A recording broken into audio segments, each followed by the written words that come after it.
हिंदी लोक भारती 10वीं कक्षा। नमस्कार छात्रों, मैं अनीता नाइक। आज हम देखने वाले हैं पाठ 7 खुला आकाश पूरक पठन। इस पाठ के रचनाकार है कुंवर नारायण जी। सबसे पहले कुंवर नारायण जी का परिचय देखते हैं। कुंवर नारायण जी का जन्म 1927 फैजाबाद उत्तर प्रदेश में हुआ। उनकी मृत्यु 2017 लखनऊ उत्तर प्रदेश में हुई। नई कविता आंदोलन के सशक्त हस्ताक्षर कुंवर नारायण की मूल विधा कविता रही है। इसके अलावा अपने कहानी, लेख, समीक्षा, सिनेमा, रंगमंच आदि कलाओं पर भी लेखनी चलाई है। आपकी कविता कहानियों का कोई भारतीय भाषाओं और विदेशी भाषाओं में अनुवाद हुआ है। आपको भारतीय साहित्य जगत का सर्वोच्च सम्मान ज्ञानपीठ भी प्राप्त हुआ है। चक्रव्यूह, तीसरा सप्तक, परिवेश, हम तुम, आत्मजयी, कोई दूसरा नहीं, इन दिनों आदि। गद्य संबंधी प्रस्तुत डायरी विधा में कुंवर नारायण जी ने जीवन के संघर्ष, साहित्य, आत्मचिंतन, जीवन क्रम आदि पर अपने विचार स्पष्ट किए हैं। इस पाठ में आपका मानना है कि हमें दूसरों से वाद विवाद न करके स्वयं से संवाद करना चाहिए। अब चलते हैं पाठ की ओर। अंदर की दुनिया। हमारे अंदर की दुनिया बाहर की दुनिया से कहीं ज्यादा बड़ी है। हम उसका विस्तार नहीं करते, बाहर की अपेक्षा उसे छोटा करते चले जाते हैं और उसे बिल्कुल निर्जीव कर लेते हैं। लेखक यहाँ पर कहते हैं बाहर की दुनिया यानी समाज की दुनिया, और उससे ज्यादा बड़ी दुनिया अंदर की यानी मन की है। उससे बड़ा और कोई नहीं है। बाहर की दुनिया से हम मन को निर्जीव कर लेते हैं। आजादी, पूरी आजादी अगर कहीं संभव है तो इसी भीतरी दुनिया में है, जिसे हम बिल्कुल अपनी तरह समृद्ध बना सकते हैं। स्वार्थी अर्थों में सिर्फ अपने लिए ही नहीं, निस्वार्थी अर्थों में दूसरों के लिए भी महत्व रखता है, और स्वयं अपने लिए तो विशेष महत्व रखता ही है। हमारे मन में विचार करने की पूरी आजादी होती है। किसी का बंधन उस पर नहीं होता है। मन के अंदर की दुनिया को समृद्ध बना सकते हैं हम लोगों को निस्वार्थी बनना चाहिए। हमारा मन स्वयं के लिए भी नहीं तो दूसरों के लिए भी महत्व रखता है। मकान पर मकान। जिस गली में आजकल रहता हूँ वहाँ एक आसमान भी है, लेकिन दिखाई नहीं देता। उस गली में पेड़ भी नहीं है, न ही पेड़ लगाने की गुंजाइश है। इस परिच्छेद में लेखक आजकल की मकान की स्थिति का वर्णन करते हैं। लेखक जिस गली में रहते हैं उस गली में एक भी पेड़ नहीं है और पेड़ लगाने के लिए जगह ही नहीं है।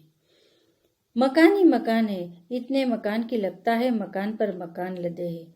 लन फन मकानों की एक बहुत बड़ी भीड़ है जो एक संकरी गली में फंस गई और बाहर निकलने का कोई रास्ता नहीं है। सभी जगह मकान ही मकान है, मकानों की बहुत बड़ी भीड़ है। मैं एक संकरी गली में फंस गई, बाहर निकालने के लिए कोई रास्ता नहीं है। जिस मकान में रहता हूँ उसके बाहर झांकने से बाहर नहीं, सिर्फ दूसरे मकान और एक गंदी व तंग गली दिखाई देती है। जब लेखक कहते हैं कि बाहर देखते हैं तो दूसरे मकान दिखते हैं, एक गंदी और तंग गली दिखाई देती है। चिड़िया दिखती है लेकिन पेड़ों पर बैठी या आसमान में उड़ती हुई नहीं, बिजली या टेलीफोन के तारों पर बैठी, मगर बातचीत करती या घरों के अंदर यहाँ वहाँ घोंसले बनाती नहीं दिखती। उन्हें देखकर लगता है मानो वे प्राकृतिक नहीं यानी कि नैसर्गिक नहीं है। रबर या प्लास्टिक के बने खिलौने हैं जो शायद ही इधर उधर फुदक सकते हो या चूं चूं की आवाजें निकाल सकते हैं। मैं ऐसी संकरी और तंग गली में मकानों की एक बहुत बड़ी भीड़ से, बिजली या टेलीफोन के तारों में उलझे आसमान से एवं हरियाली के अभाव से जूझते अपने मोहल्ले से बाहर निकलने की भारी कोशिश में हूँ। इतने मकान हैं कि लेखक कोशिश कर रहे हैं कि यहाँ से निकल सके।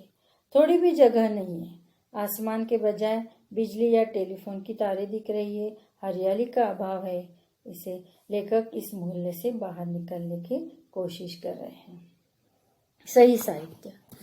सही और संपूर्ण साहित्य वह है जिसे हम दोनों आंखों से देखते हैं, सिर्फ बाई या सिर्फ दाई आंखों से नहीं।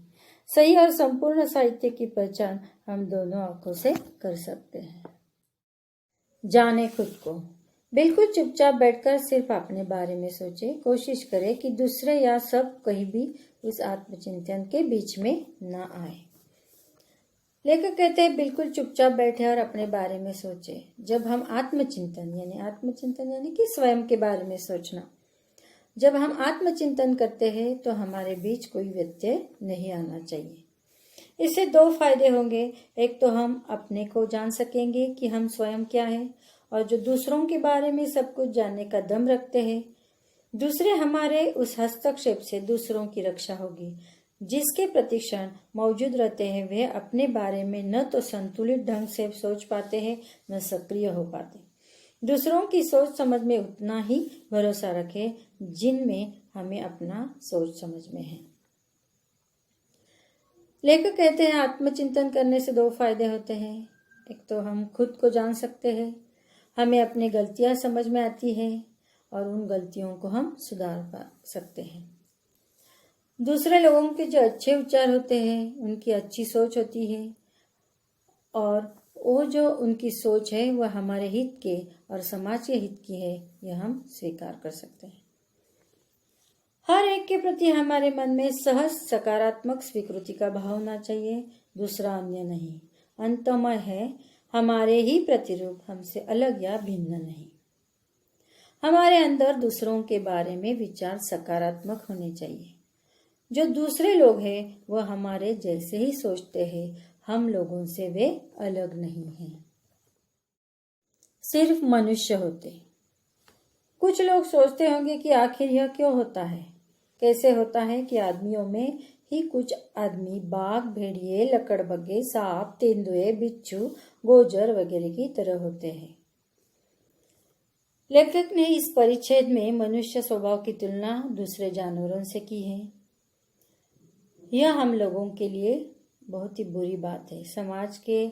समाज में जीते समय कई लोग ऐसे होते हैं, आदमी होने पर भी वे आदमी नहीं, उनके अंदर बाघ, भेड़िए, लकड़बग्गे यानी कि तरस, सांप, तेंदुए, बिच्छू, गोजर यानी मराठी में हम गोम कहते हैं और हिंदी में कनखजूरा, इनके अंदर इनकी प्रवृत्तियां होती हैं। और कुछ आदमी गाय, बकरी, भेड़, तितली वगैरह की तरह। ऐसा क्यों नहीं होता कि जिस तरह सारे बाघ केवल बाघ होते हैं और कुछ नहीं, या जैसे सारी गाय केवल गाय होती है और कुछ नहीं, उसी तरह सारे मनुष्य केवल मनुष्य होते और कुछ नहीं।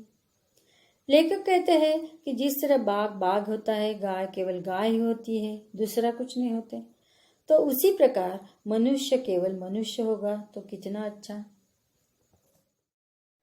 लुका छिपाकर जीना। मुझे जीवन को सहज और खुले ढंग से जीना पसंद है। चीजों को लुका छिपाकर, बातों और व्यवहार को रचा बसाकर जीना सख्त नापसंद है।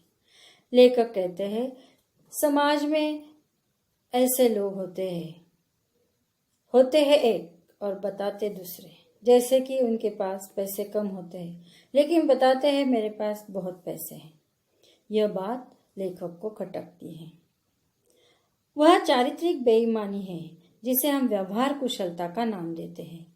इसके पीछे आत्मविश्वास की कमी झलकती है कि कई लोग हमारी असलियत को न जान जाए।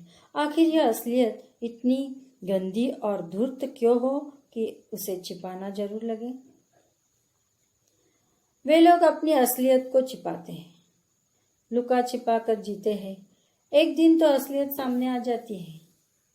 हम जब सच्चाई से बात करते हैं तो हमारे अंदर आत्मविश्वास रहता है। अगर गलत बात सही साबित करने लगे तो आत्मविश्वास हमारा कम हो जाता है। सच्चाई से आदमी को जीना है, लुका छुपा कर नहीं जीना चाहिए। जीने का अर्थ। बुढ़ापे का केवल यही अर्थ नहीं कि जीवन के कुछ कम वर्ष बचे हैं। बुढ़ापा नजदीक आने से लगता है कि जीवन के कम वर्ष बचे हैं। यह तथ्य तो जीवन के किसी खंड पर भी लागू हो सकता है। बचपन, यौवन, बुढ़ापा। मनुष्य की 3 अवस्था है, बचपन, यौवन और बुढ़ापा। खास बात है, जो भी वर्ष बचे हैं, जब तक जीवित और चैतन्य हूँ, जिंदगी को क्या अर्थ दे पाता हूँ या अपने लिए उससे क्या पाता हूँ, ऐसा कुछ जिसका सबके लिए कोई महत्व है। लगभग इसी अर्थ में मैं साहित्यिक चेष्टा और जीवन चेष्टा को अपने लिए अविभाज्य पाता हूँ। लेखक कहते हैं कि हम कितने भी बूढ़े क्यों न हो, जिस प्रकार हम यौवन या जवानी में जीते, उसी प्रकार बुढ़ापे में भी हमें आनंदी जीवन बिताना चाहिए। लेखक बूढ़े होने पर भी उन्होंने साहित्य का लेखन किया है। यही उनके जीवन का अविभाज्य घटक है। 75 का हो रहा हूँ, यानी जीने के लिए अब कुछ ही वर्ष बचे हैं, लेकिन जीना बंद नहीं हो गया है। लेखक 75 वर्ष के हो गए हैं। जीने के लिए कितने साल बचे हैं यह मालूम नहीं है। जीना बंद नहीं हुआ है। यह एहसास की मृत्यु बहुत दूर नहीं है, उम्र के किसी भी मोड़ पर आ सकती है। उन्हें पता है कि मृत्यु कभी भी आ सकती है। ऐसा हुआ भी है मेरे साथ, तब हो या अब। यह सवाल अपनी जगह बना रहता है कि जीवन को किस तरह जिया जाए, सार्थकता से, अपने लिए या दूसरों के लिए। हम लोगों को कैसे जीना चाहिए, अपने लिए या दूसरों के लिए? अगर दूसरों के लिए जीवन जीते हैं तो हमारा जीवन सार्थक हो जाता है। दिल्ली में रहना। दिल्ली शहर में घर ढूंढ रहा हूँ। शहर जैसे एक बहुत बड़ी बस सवारियों से लंदफंद, हर वक्त चलायमान। लेखक दिल्ली शहर में घर ढूंढ रहे हैं। एक बहुत बड़ी बस सवारियों से लंदफंद यानी कि आदमी भरी हुई बस हर वक्त चलती ही रहती है, यानी जीवन चलता ही रहा है, रुकने का नाम ही नहीं ले रहा है। दिल्ली में रहने का मतलब कहीं पायदान बराबर 2 कमरों में 2 पाँव टिकाकर किसी तरह लटक जाओ और लटके रहो उम्र भर। जिंदगी का मतलब बस इतना ही कि जब तक बंद पड़े लटके रहो, फिर धीरे से कई भीड़ भाड़ में गिर जाओ। घर इतने छोटे हैं कि घरों में पायदानों में 2 पाँव टिकाकर लटकते रहो और जिंदगी भर लटके रहो। जब तक जीवन है तब तक उस भीड़ में लटके हुए इंसान की तरह रहते हैं। फिर कब उनकी मौत हो जाती है, उनके भीड़ में कहाँ खो जाते हैं, वह पता भी नहीं चलता। यह लेखक ने लिखा है 12 जून 2003।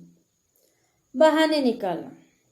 जो हम शौक से करना चाहते हैं उसके लिए रास्ते निकाल लेते हैं, जो नहीं करना चाहते उसके लिए बहाने निकाल लेते हैं। आदमी उनके मन में जो बात करनी है उनके लिए समय निकालता है, बहाने नहीं बनाता। लेकिन उनके मन में जो बात नहीं करनी उनके लिए बहाने बनाते हैं। अपने से बहस दूसरों से नहीं, अपने से करनी चाहिए, उससे सच्चाई हाथ लगती है। दूसरों को सिर्फ सुनना चाहिए, दूसरों से बहस से केवल झगड़ा हाथ लगता है। बहस करनी हो तो अपने आप से करनी चाहिए, उससे यही समझता है कि सच्चाई क्या है। दूसरों का सिर्फ सुनना चाहिए, दूसरों के बहस से केवल झगड़ा हाथ लगता है। आगे देखते हैं चीजों की गुलामी। कुछ दिनों पहले एक कंप्यूटर ने मुझे 40,000 रुपए में खरीदा है। लेखक कहते हैं कंप्यूटर ने मुझे 40,000 रुपए में खरीदा है। आजकल उसकी गुलामी में हूँ। उसके नखरों को सिर झुकाकर झेलने में ही अपना कल्याण देख रहा हूँ। उसका वादा है कि एक दिन वह मुझे लिखने पढ़ने की पूरी आज़ादी देगा। फिलहाल उसकी एकनिष्ठ सेवा में ही मेरा उज्जवल भविष्य है। उन्होंने एक कंप्यूटर 40,000 रुपए में खरीदा है। वे उसी के गुलाम हो गए हैं और दिन रात उसी में काम करते हैं। यही उनका जीवन सफल बनाएगा। इसके पहले एक मोटर मुझे भारी दामों में खरीद चुकी है, उसकी सेवा में भी हूँ। उन्होंने एक मोटर खरीदी है। दरअसल चीजों का एक पूरा परिवार है जिसकी सेवा में हूँ। आदमी का स्वभाव नहीं बदलता या बहुत कम बदलता है। गुलामी करना करवाना उसके स्वभाव में है, सिर्फ तरीके बदले हैं, गुलामी की प्रवृत्ति नहीं। हजारों साल पहले एक आदमी मालिक होता था, उसके दर्जनों गुलाम होते थे। अब हर चीज के दर्जनों गुलाम होते हैं। उन्होंने एक मोटार खरीदी है, उसकी भी सेवा कर रहे हैं। जितनी भी चीजें उन्होंने खरीदी है उनकी सेवा कर रहे हैं। तरीके बदल गए हैं, लेकिन इंसान की गुलामी प्रवृत्ति वैसी ही रही है। पहले जमाने में एक इंसान मालिक होता था और बाकी गुलाम होते थे। अब इंसान ही हर चीज का गुलाम है। अब देखते हैं शब्द संसार। संकरी, पतली, कम चौड़ी, तंग, गोजर, कन खजूरा, लकड़बग्गा, भेड़िए की जाति का एक पशु, चलायमान, चलता हुआ, चंचल। छात्रों, मैं आशा करती हूँ आपको यह पाठ समझ में आया होगा। छात्रों, यह वीडियो पसंद आया तो जरूर लाइक, शेयर और सब्सक्राइब कीजिए। धन्यवाद छात्रों।